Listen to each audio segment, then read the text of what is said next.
মাননীয় বিধায়ক নেপাল ঘড়ি মহাশয়, আমাদের ব্লকের সভাপতি বমদাস মন্ডল এবং আরো জাহানুল হক, তিনি প্রথমে দলে যোগদান করছেন।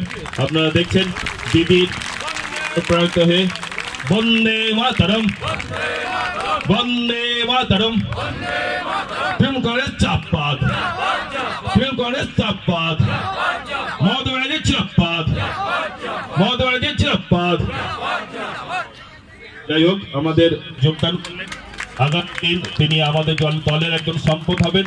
আমাদের দলের এনে আগামী দিন তিনি অনেক কাজ করবেন, এটা আমরা আশা রাখি। সম্মেলনের একবারে প্রারম্ভে কিছু কাজ হয়ে গেছে।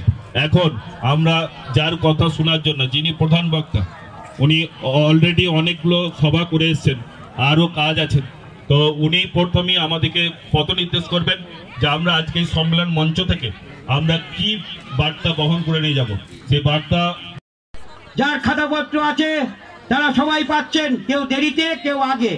এখন ও পেয়ে গেছে, আমি পাইনি। আপনি প্রসেস, আমি জিজ্ঞেস করছি পঞ্চায়েতের সভাপতিদের, সংখ্যার দিন বলবেন তো। বামদের দাকে অনুরোধ করি নেপালকে মিটিং হোক একদিন, শুধুমাত্র স্বয়ংবর গোষ্ঠী, বামদের দা শুধুমাত্র স্বয়ংবর গোষ্ঠী মায়েদের নিয়ে, আর গোষ্ঠীর ওই যারা সিএসপি আছে যারা আছে। দাঁড়ান, আপনি ওই কথা বলে মিটিং এর সুরটা ভেঙে দিচ্ছেন। পায়নি দেখা যাবে, কিন্তু সেদিন হিসেব যা পেয়েছেন তার হিসেবটাও কিন্তু আদায়। মুরগির ছাড়া বলবেন একটাও পায়নি